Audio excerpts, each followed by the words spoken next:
Look અધ્યાય 11 કડી 5. વળી તેમણે શિષ્યોને કહ્યું, ધારો કે તમારામાંથી કોઈને એક મિત્ર છે, તે મધરાતે તેને ત્યાં આવે છે અને કહે છે કે ભાઈ, મને થોડો લોટ ઉછીનો આપને.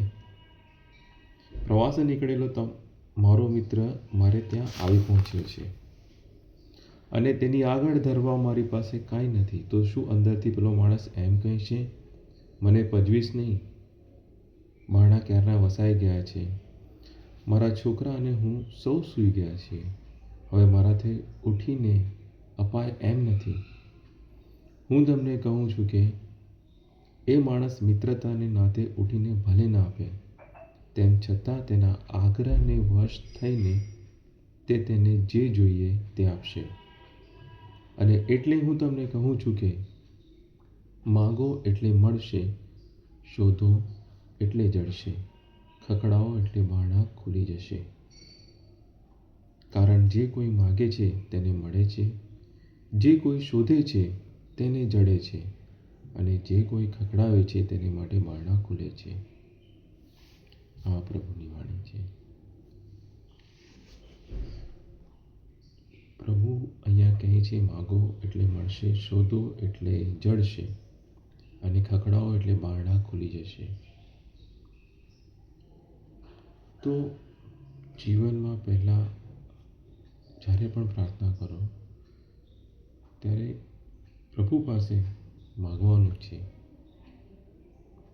કે તમારે જે જોઈએ, તમારી જે કંઈ અરજીઓ છે એ તમે માગો. પવિત્ર આત્મા માગો. પ્રભુ અહીંયા વાત કરે છે પવિત્ર આત્માની. તમે માગો એટલે તમને પવિત્ર આત્મા મળશે. એના પછીનો સ્ટેપ છે તમે શોધો એટલે તમને જડશે. એ માર્ગ શોધવાનો છે. જ્યાં સુધી તમને તમારું માર્ગ નથી મળતો ત્યાં સુધી તમે તમારા મંજિલ સુધી નથી પહોંચી શકતા. તો તમારે માર્ગ શોધવો જરૂરી છે. રસ્તો મળી જાય છે તો તમારું મંજિલ પણ મળી જાય છે. માર્ગ, સત્ય અને જીવન હું છું, પ્રભુ ઈસુ કહે છે. તો આ સંદર્ભમાં પ્રભુ કહેવા માગે છે કે તમે મને શોધો, માર્ગ શોધો, પ્રભુ ઈસુને શોધો. ખખડાવો એટલે બારણાં ખુલી જશે. એક વખત જો પ્રભુ તમારા જીવનમાં મળે, તમારામાં કામ કરતું થાય, એક વખત તમારું અને પવિત્ર આત્મા તમારામાં એક્ટિવ થાય, એના પછી તમે મંજિલ સુધી પહોંચીને તમારે ફક્ત દરવાજો ખખડાવવાનો છે. પ્રભુ ઈસુ કહે છે, જે કોઈ મને શોધે છે,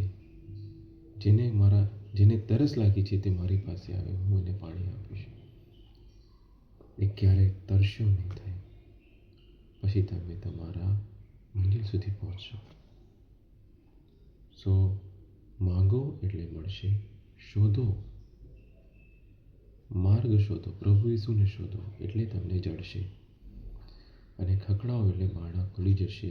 તમારા અંતરની પ્રભુની ખબર છે તમારે શાની જરૂર છે, એ તમને બધું જ મળી રહેશે. શાશ્વત જીવન મળી રહેશે.